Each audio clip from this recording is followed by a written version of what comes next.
Today is September 11th, 2023. It's forever known in America as 9/11. It's the 22nd anniversary of the tragic terrorist attack on America's innocence and American democracy. The events of that day forever changed the history of the world, often in disturbing ways. And we remember the details of that day vividly, and we honor those innocent people who died as a result of plane crashes, collapsed buildings, and attempts at heroic efforts to rescue those people who were trapped. With that brief note of remembrance, today we have another history in the making. This is a pleasant history. This is a history to save and to preserve what we know as the Kansas judicial history and how it operates and how it has operated. It has changed since the person we're going to interview was on the bench, but what he did and the time he served are very important to illustrate how our judiciary has kept touch with the times and has continued to be of great service to the state of Kansas. My name is Richard Ross. I served for 38 years as reporter of decisions for the Kansas Supreme Court and the Kansas Court of Appeals. It's a constitutional office, and I had the great pleasure of working with the person I'm going to interview today. It's retired Chief Judge Pat Brazel from the Court of Appeals. Today's interview is part of a series of interviews known as the Kansas Oral History Project, sponsored by Humanities Kansas. Specifically, we are contributing to the collection from that interview process, and it's known as the Kansas Courts and the Rule of Law. The Kansas Oral History Project is a not-for-profit corporation. It's created to collect oral histories of Kansans who were involved in shaping and implementing public policy. Recordings and transcripts of these oral histories are available to researchers, educators, and anybody on three different areas. You can go to the Kansas Historical Society at the State Library of Kansas, or you can go online to ksoralhistory.org. Individual donors, corporations, and Humanities Kansas, a non-for-profit organization, provide the funding for this project. Essential to the preservation of these oral histories is David Heineman. He's our videographer extraordinaire, and David has recorded over 45 of these oral histories that comprise the three branches of government. So David, thank you again for your expertise and your time. David is an attorney and lobbyist, and he was a former state representative, including serving as a Speaker pro tem of the Kansas House of Representatives.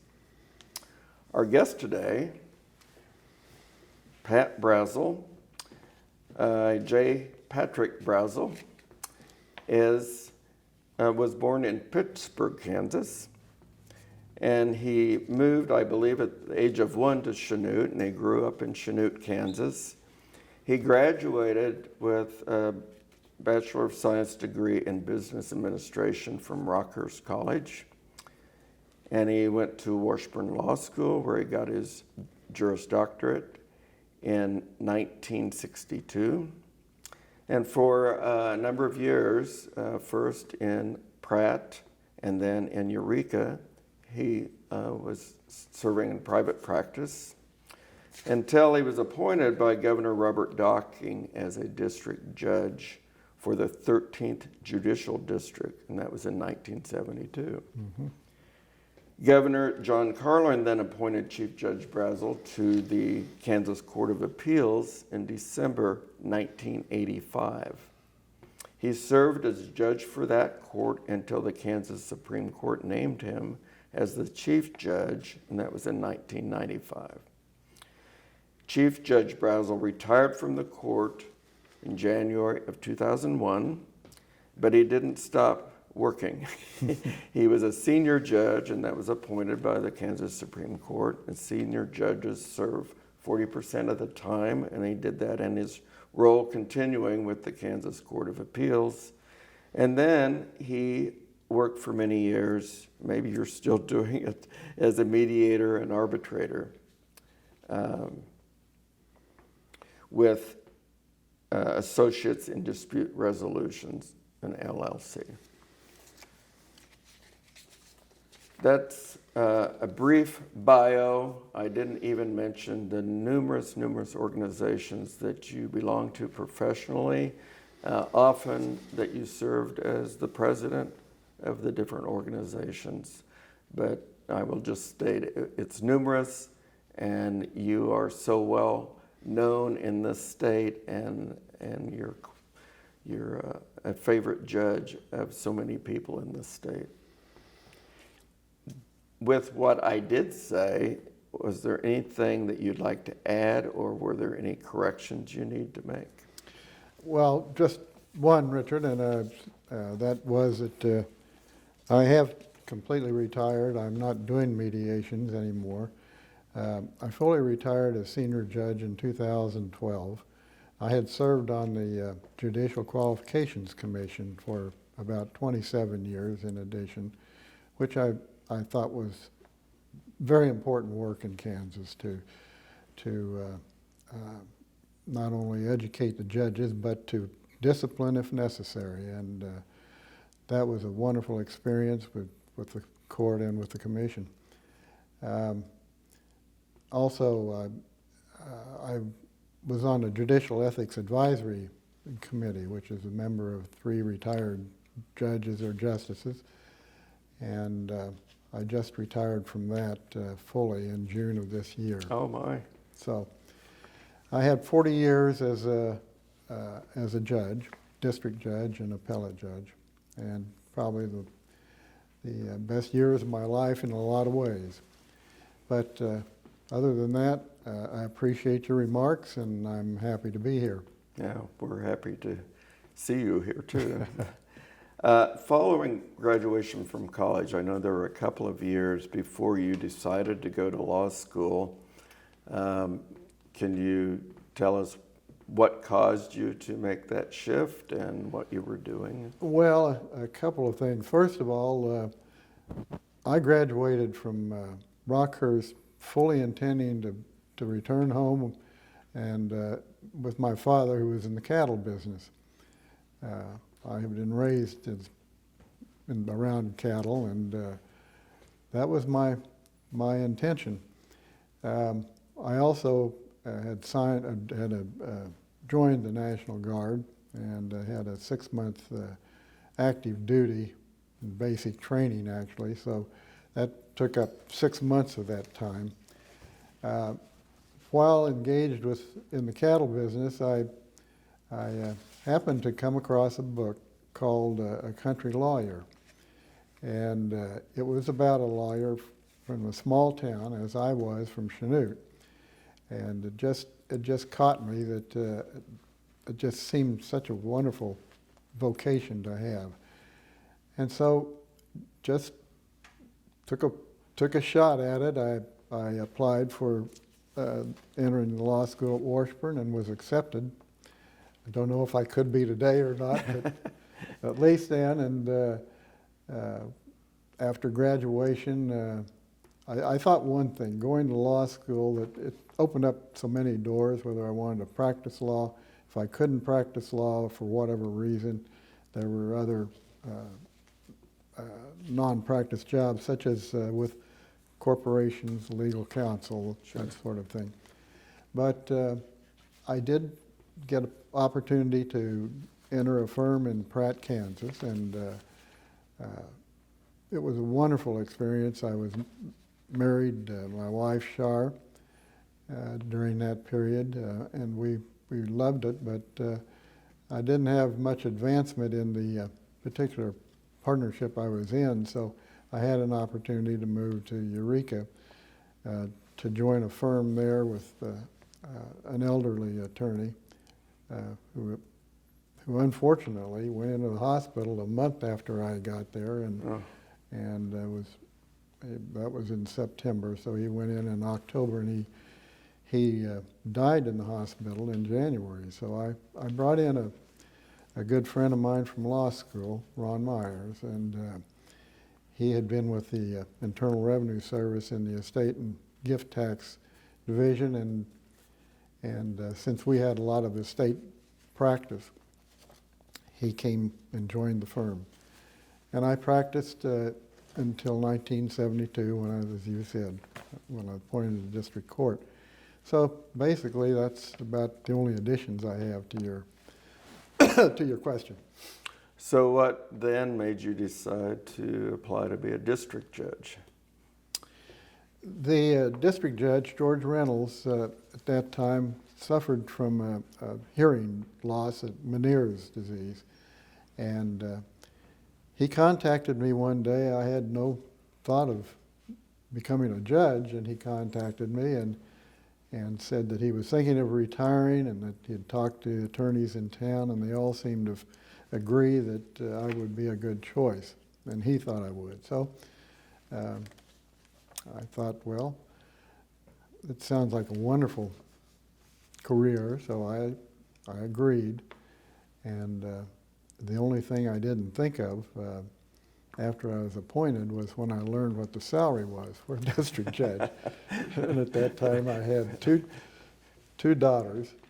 My son had not yet been born, but I was thinking education and how in the world we're going to do it on that. But over the years, the salaries were increased, thankfully, by the legislature, and we survived. We didn't live a stylish life, but fortunately, as a judge, my wife and I were able to take lots of nice trips because of judicial conferences and whatnot. And I became active in the District Judges Association, was on their executive committee, and so we had a wonderful life. I just have to say that. Well, I know that, and I don't know how much this occurred, but I know that the Court of Appeals sometimes appointed district judges to sit in on panels. Yes. And you received those appointments on occasion, so you were doing appellate work. Yes. And that was sort of an introduction to the next step in your career. Is that what made you decide, I like that kind of work? Well, yes. In fact, Chief Judge Bob Abbott at the time, one day on a golf course of all places in Wichita, where they have an invitation to the court and the judges for Judges Day, and a golf tournament was part of it. Well, we happened to be two different groups teeing off, but we were waiting on a group in front of his, and he just turned to me. Chief Judge Richard Foth had died that summer. Yes, in fact, I happened to be on the panel, his last panel, in June of that year, and we sat in Chanute. And so Judge Abbott, now at that time, asked he said, why don't you consider putting your name in? And I thought about it and went home, talked to some of the attorneys, of course my family first, and to some of the attorneys. And they seemed to all be supportive of it, as well as the bar. Maybe they wanted to get rid of me as a trial judge, I don't know. But anyway, I did submit my name and application, and then the rest is history. Well, we are glad you did that. Well, I am too. It was kind of a traumatic move at the time. We had raised our children in Eureka, basically, and but our daughters were at the age where one of them had already gone on to college, KU, and the other one was just a year's half behind her, and she was in her senior year, or actually she was done, graduated before we actually moved the family. So it worked out. Well, I know your son was in debate because I am a judge on some of his debates. Yes. Well, in my prior interviews, I've interviewed the 5 retired justices for this oral history project, and 4 of the 5 went from the Court of Appeals to the Supreme Court. And during the interviews, I get a little sampling of what the work was like in the Court of Appeals, and this, from their viewpoint, is what the switch was like, how it was so different from one court to the next to go there. But there's been no one who's been interviewed to this date who was a chief judge in the Court of Appeals. And that is a really special designation. And I think that the gist of this interview will be about that, what that entails, all the hoops you have to work through working with the Supreme Court, because you're an intermediate appellate court, but also your court represents so much of the people of the state, because you hear so many more cases. So that's where I want to get to, and I'll let you do a lot of the talking, and when I hear something that causes me to think of another question, then I'll interrupt that. But first off, describe the Court of Appeals, how it operates. Just a little lesson here for the people Okay, doing well, this. By statute, or I should say by recommendations of the Judicial Study Advisory Committee, which recommended the creation of our court, one of the requirements they recommended was that we serve in panels of 3. And we started out in 1977. That was when our court was created. We were not the first court. The first intermediate court was created back in 1895. It served until 1901, when the Supreme Court was increased from 3 judges to 7. And so anyway, we were the second. And basic reason, of course, if you don't mind me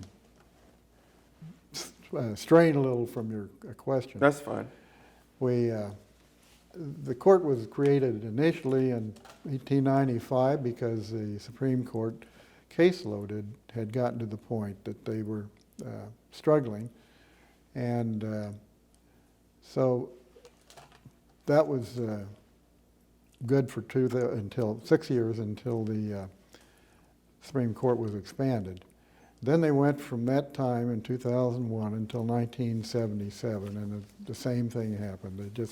The caseload was just too much for the Supreme Court. And so that's why we were created. We ended up being a very popular court because the caseloads, the appeals actually increased. I'm not sure by how drastically, because one of the JSAC study commission recommended, one of their recommendations was that, or observations was that every litigant is entitled to at least 1 appeal. And we made that possible. So, as I said, we were originally 7 judges, and we sat in panels of 3, and we rotated our panels so we didn't have permanent panels. And we traveled. We traveled and heard cases all over the state of Kansas, from Liberal to Kansas City, Kansas, and Fort to the Scott, northwest yeah. and down to southeast. Right, so we did cover all the state, which was, I think, beneficial to the public. The litigants didn't have to miss out on the oral arguments that their attorneys made to the court in Topeka. They could attend, and many of them did. we also got to speak to a lot of schools, classes, and small towns particularly really appreciated having the court there. Okay, but now, these panels of three, we received the brief from the appellants and the appellees. Then we have staff, research attorneys, that will prepare a memorandum. We're known as a hot court, so we always read the briefs, read the memorandum, and before we heard the oral arguments. That made us more informed. We could ask better questions. Once the case was submitted to us, either on oral form or oral arguments or by brief, the panel would meet, and we would consider all the cases and make our decisions. Each judge would be assigned a third of the cases, and their responsibility was to write the opinions and then prepare for the next panel, which eventually got to be about every 3 weeks. But I came on the court, as you said, in 1985, and already the caseload was getting to be more than we could bear. And by then, the legislature, upon recommendations of a study commission, had increased the court to 10 judges. Now, there were only 7 when I got onto the court, and it was about 2 years before we did get the additional judges. And that helped for about 10 years, and then we had to ask the legislature for more help. And they agreed to expand the court to 14, creating 1 judge per year, starting in 2001, I believe, until 2003. Well, that didn't happen. It took a long time, I remember that. And it's only recently that they've actually finally grown to 14 judges. The court, during my period that I was chief judge, I was appointed by Chief Justice Richard Holmes in June of 1995, and served as chief until I retired. And in that time, we had not only a natural increase in the number of our appeals, but also the legislature had enacted sentencing guidelines. You probably recall those days very well, because the Supreme Court initially looked at the question of retroactivity effect on people that were already sentenced under the old laws, or before the new law was enacted. And the court initially said, no, they're not retroactive. The court then corrected itself in a second opinion and said, yes, certain cases are appealable, are retroactive. And that created another several hundred cases on our already growing backlog.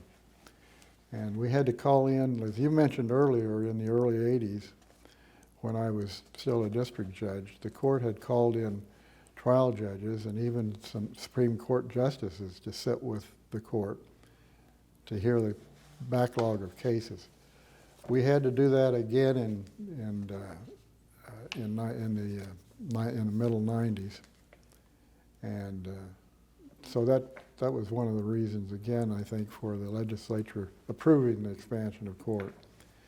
But as an example, I got the statistics. The last 3 years, the court has been getting approximately 1,000 to 1,100 appeals a year, with 14 judges and 2 senior judges.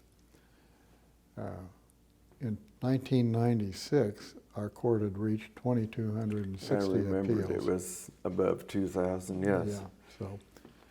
So anyway, it's been a long struggle to catch up, to be able to address all the appeals that are filed in the state of Kansas.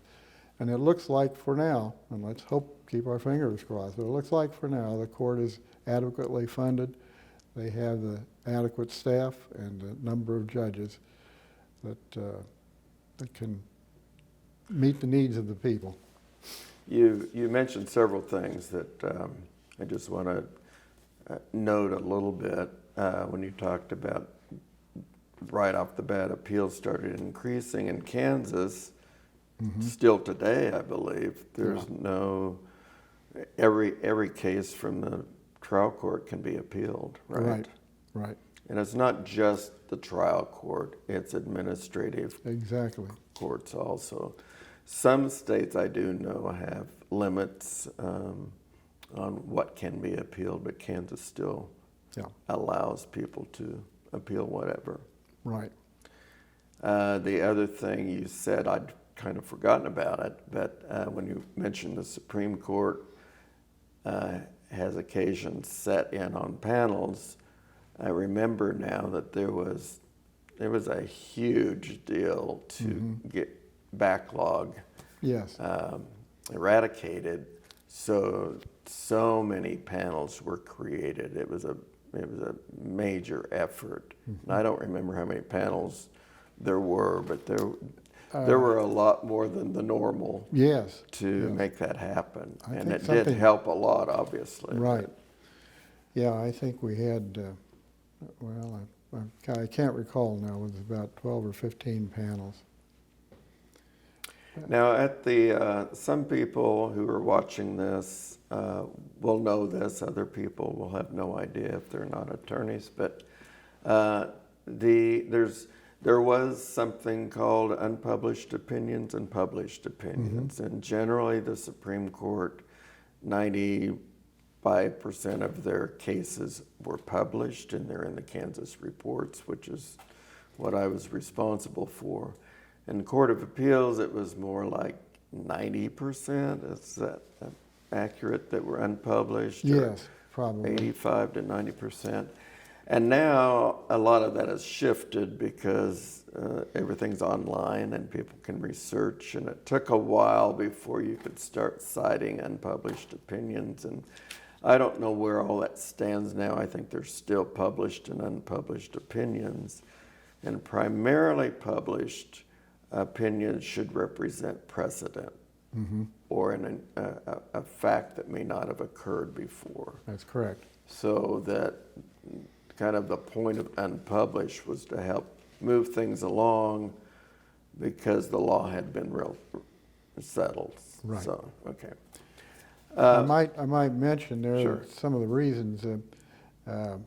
We were initially created by statute to be, and on recommendation of the Judicial Study Advisory Commission, to be a trial error correcting court, which meant that we were not to get into interpretation of the law or developing any new law, so to speak. But as Justice Nuss mentioned in his an article in the Kansas Bar Journal in 2002, over the years, because only about 3% of the petitions for review from our court to the Supreme Court were being, it was about 3%, I think, at that time, were being accepted.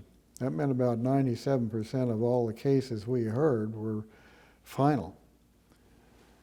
And so necessarily, it became more and more necessary for the Court of Appeals to address matters of law and in some cases develop the law. Remembering, of course, that we were always subject to review by the Supreme Court in our decisions.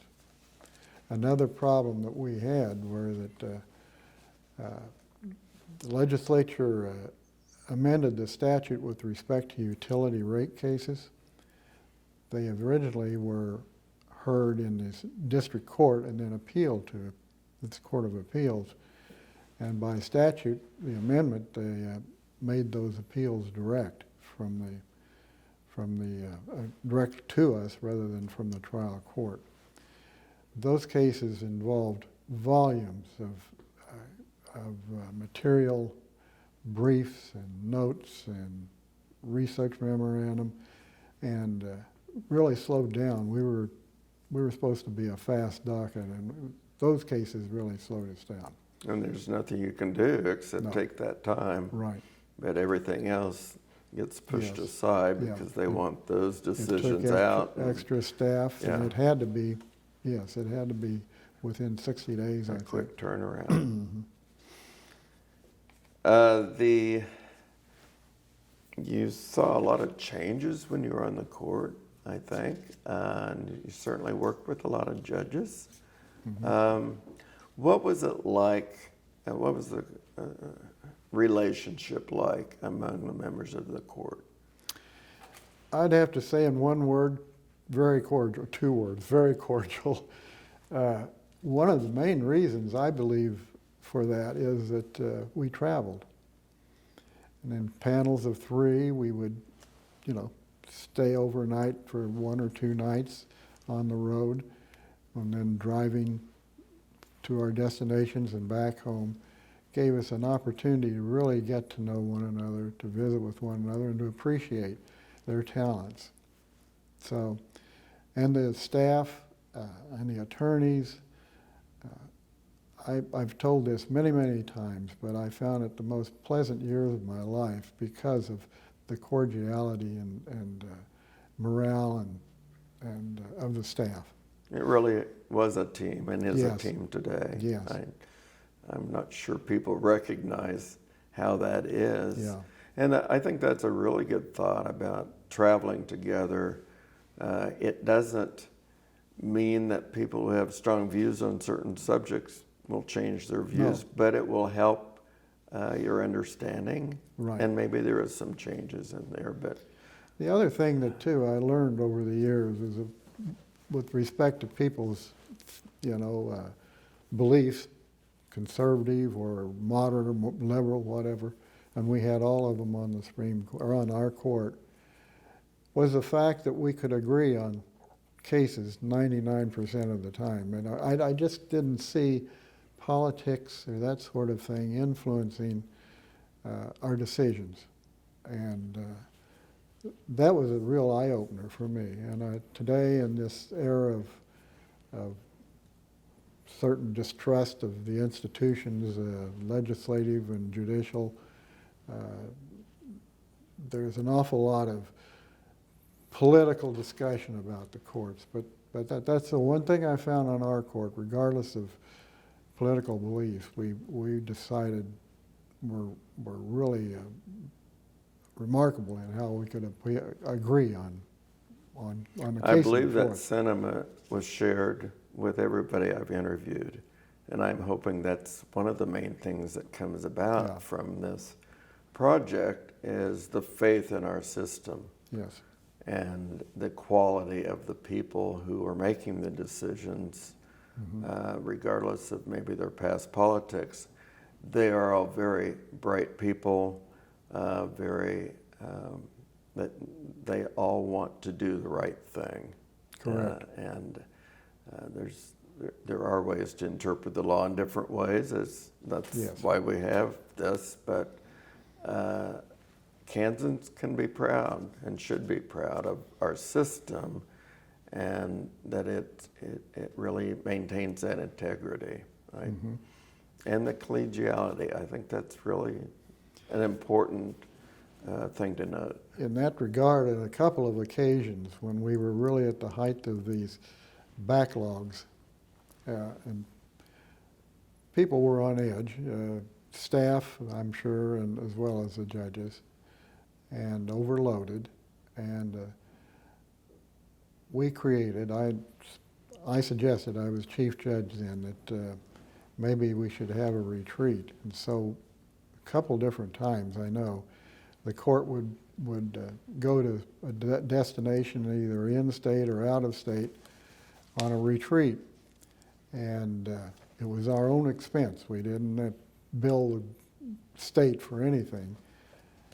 But we would also plan a program that would discuss legal questions and problems that we were having in the court and how we might address them, and also play a little golf, eat some fine meals, and then come home. Our spouses were invited at times.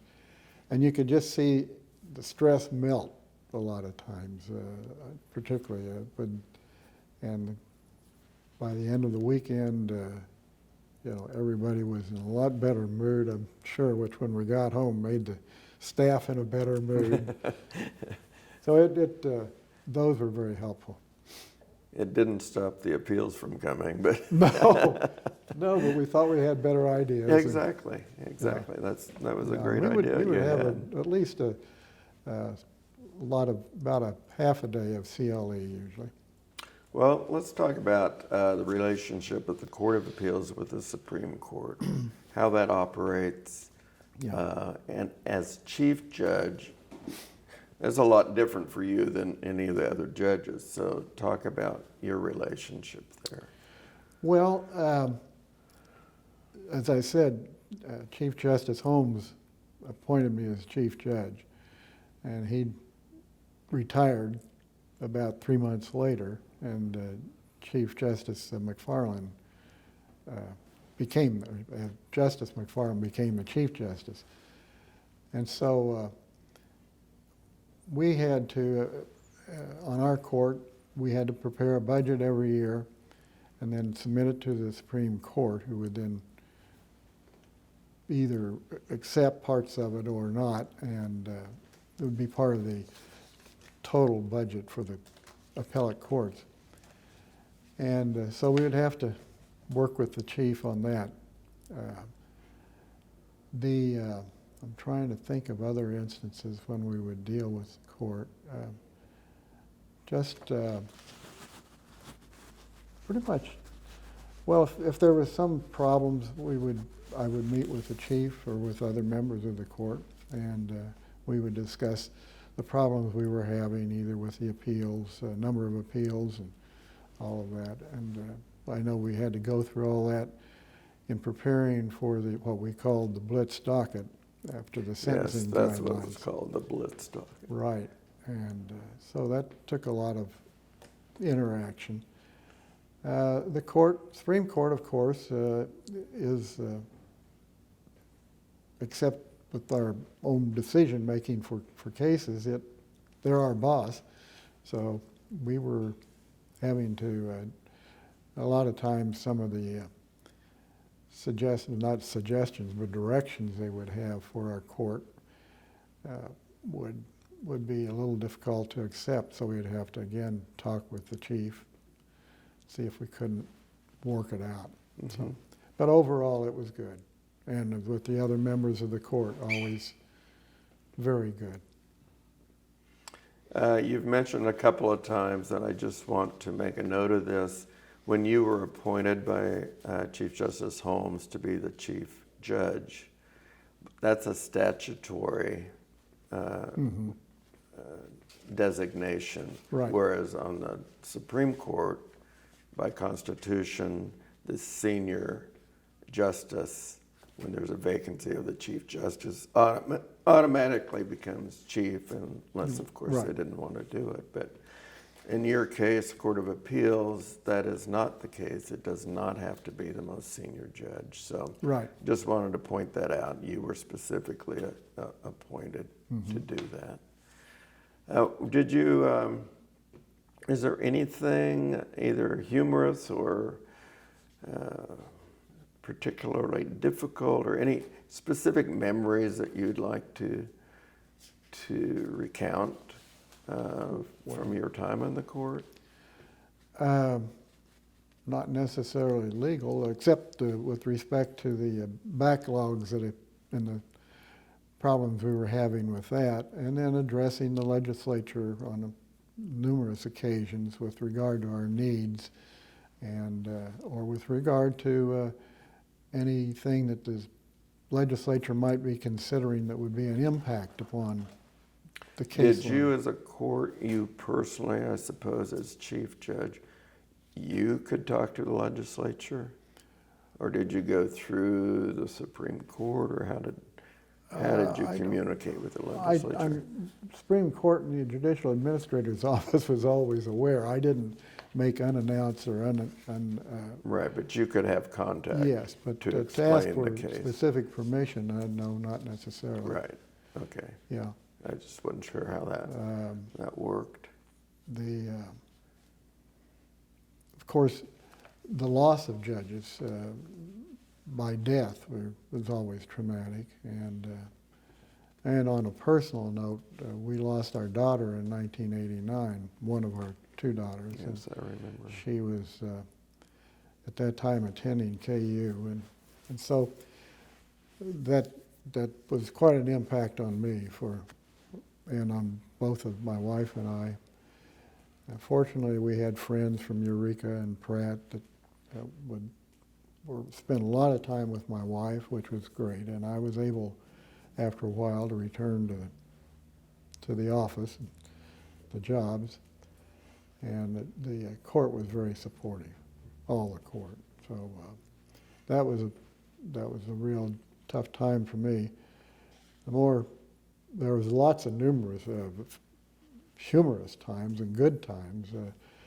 I'm Irish by ethnicity, and I always celebrated St. Patrick's Day. So we started an occasion where the court would have St. Patrick's Day, and we would bring in the bagpipers. We would bring in the poet laureate from Ireland who was visiting Washburn. We had all kinds of entertainment like that, and so that was part of the camaraderie that we had with the court, with our staff, with judicial administrator, your office. Everybody was invited, of course, on those days. Those were good times. And then the personal relationships we developed. And some of us that golfed, if we would go to a city someplace that had a golf course and we happened to have an afternoon that was open, we'd maybe play 9 holes of golf before dinner.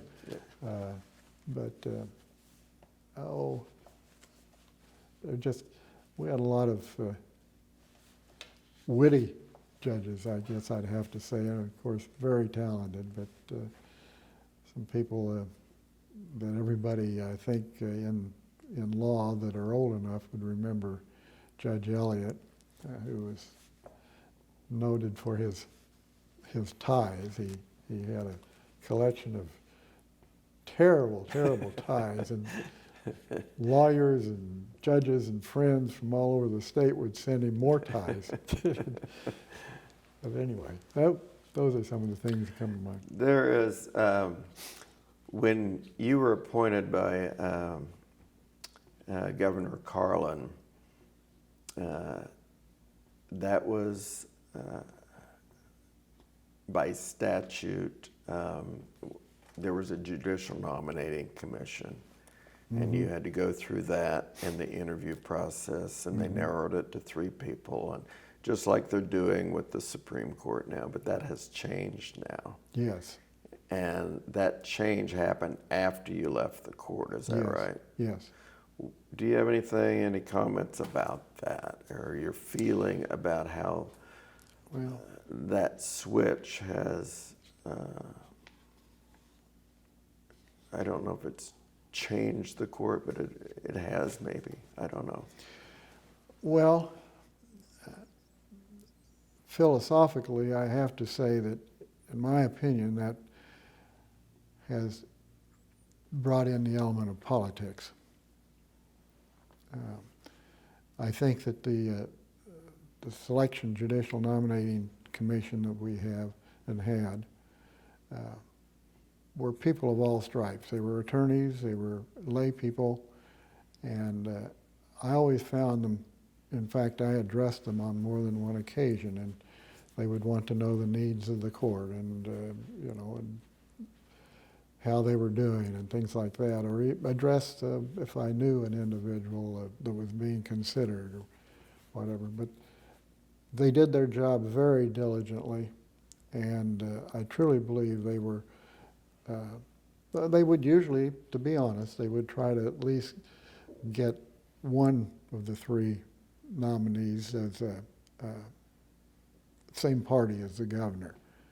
But the governor didn't have to follow that. They could pick any one of the three or could ignore them all at that time. But it never happened in my, well, I don't think it has happened since in my career.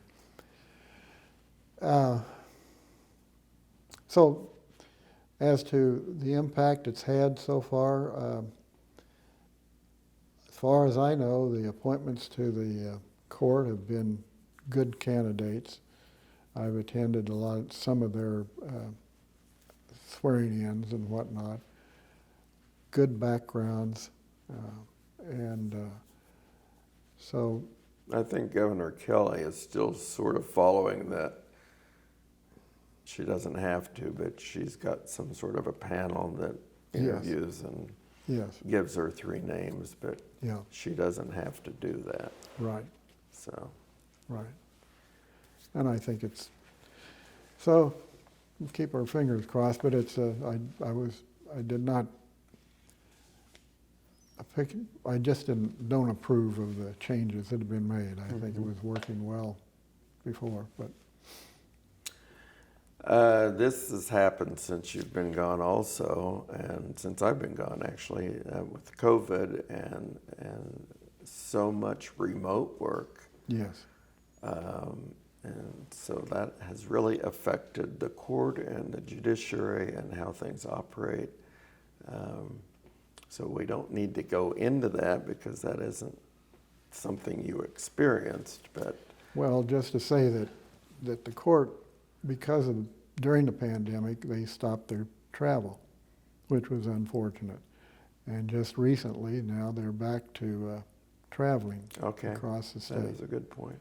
And but they do work remotely, and it's when I came onto the court, Judge Abbott had become chief judge, and he insisted, as did prior chiefs, that all judges should be in the office here in Topeka during the week, unless they were traveling on a panel, and which meant that judges is from Kansas City, Judge Rulon from Emporia, Judge Henry Green from Leavenworth had to be in chambers during office hours.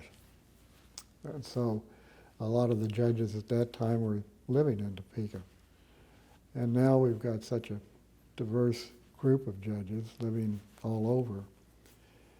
It's come to the point where, because of technology, they can work from home and use Zoom and video calls. So that's changed, I'm sure. It's really changed the dynamic a lot. Dynamic, right. But the important part that you have emphasized throughout is that relationship with your colleagues on the court. And I'm glad that they are traveling now, because that retains that valuable I'm hopeful, asset. Yeah, right. And even if they're working remotely, they still have that. I remember talking to Judge McEnany after he retired. He served as a senior judge with the court, and he remarked that he had been on a panel or two where he hadn't even personally met the new judge or a new judge on the court personally, So hopefully now that's changed. Yeah. Is there anything else you'd like to add? Well, I'm very proud of the court. I think that even Justice Nuss recognized in 2002 that the work that the court had done. It had worked with a very rapidly increasing caseload from its inception, but it's gotten their opinions out, I think, in a timely fashion, and the work is good. And we were fortunate, having been created in 1977, that the organization of the court was, we borrowed from the best ideas of intermediate appellate courts at that time. So we were a pretty modern court, and I think we've been very open to developments in technology and change and structure and the whole thing. I think that the court still represents something that the people of Kansas should be proud of. I agree. I also think that from my work on a national organization, the Kansas appellate courts are very highly respected. Yes, they have been historically. Yes. Mm-hmm. Well, it's been great to visit with you. We've been friends for a long time. Had the pleasure of working with you and for you the entire time that you were on the appellate courts. And thank you for agreeing to this interview. This will be preserved so anyone from around the world can look at this and hopefully learn something about the Kansas appellate courts. Well, first, I have to say, Richard, that I always enjoyed working with you and with your staff. And believe me, I leaned on the court. You made many good corrections for us or suggestions in the editing and thank the you work for that. you did. And thank you for your All right. remarks. And It's a enjoyed it. pleasure. Yeah.